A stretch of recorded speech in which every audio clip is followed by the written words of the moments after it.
साल 2009 में हुए लोकसभा चुनावों में कांग्रेस का नेतृत्व वाला यूपीए लगातार दूसरी बार सत्ता में आ चुका था। बीजेपी यूपीए सरकार को घेरने में कामयाब नहीं हो पा रही थी, लेकिन इस बीच साल 2011 में अन्ना हजारे का मूवमेंट शुरू हुआ। अन्ना जल लोकपाल को लेकर सरकार के खिलाफ सड़क पर आ गए, जिससे यूपीए सरकार हिल गई और इसका फायदा 2014 में बीजेपी को मिला और बीजेपी पूर्ण बहुमत के साथ केंद्र सत्ता में आ गई। अन्ना इसके बाद कहां हैं, किसी को खबर नहीं है, लेकिन अब अन्ना मूवमेंट से जुड़े प्रशांत भूषण ने कई चौंकाने वाले खुलासे किए हैं। तो क्या कहा है प्रशांत भूषण ने, देखिए हमारी ये रिपोर्ट। साल 2011 था और महीना था अगस्त का। रामलीला मैदान से अन्ना हजारे सरकार को ललकार रहे थे। सरकार को लोकपाल बिल लेकर आना ही होगा। अन्ना आंदोलन का असर पूरे देश पर पड़ा और सरकार के खिलाफ जगह जगह लोग सड़क पर उतर आए। यूपीए में शामिल दलों को समझ में नहीं आ रहा था कि अचानक ही देश की आवाम ही उनके खिलाफ क्यों होती जा रही है।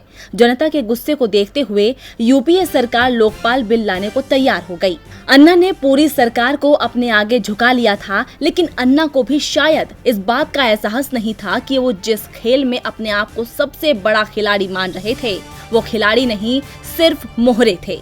खेल तो पर्दे के पीछे से खेला जा रहा था और ये खेल खेल रही थी बीजेपी और संघ।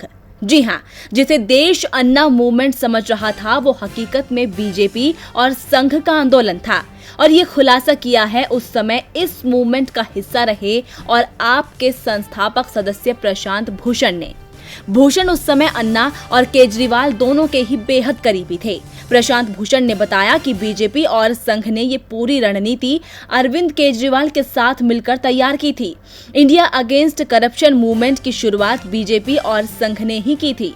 यूपीए सरकार को गिराने के लिए इस मूवमेंट को शुरू किया गया था। अरविंद केजरीवाल ने आप भी बीजेपी के इशारे पर ही बनाई थी।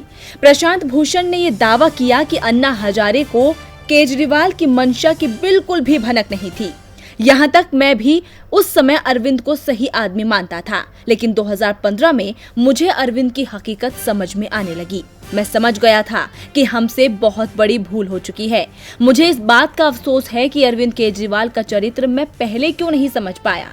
प्रशांत भूषण के बयान पर कांग्रेस के पूर्व अध्यक्ष राहुल गांधी ने कहा कि कांग्रेस पहले ही ये कहती रही है कि अरविंद केजरीवाल की आप बीजेपी और संघ लोकतंत्र को नुकसान पहुंचाना चाहते हैं और अन्ना मूवमेंट यूपीए सरकार को गिराने के लिए ही तैयार किया गया था और आज ये साबित भी हो गया है। हमें जो पता था उसकी पुष्टिकरण आपके संस्थापक सदस्य ने भी कर दी है। डीबी लाइव की रिपोर्ट।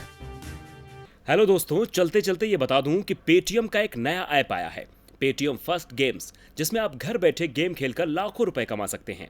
इसमें हमारा referral code dB live use करके आप तत्काल 50 रुपए का बोनस पा सकते हैं। लिंक को डाउनलोड करने के लिए आप हमारे डिस्क्रिप्शन बॉक्स में जाइए और गेम खेलिए, पैसे कमाइए। देखते रहिए डीबी लाइव।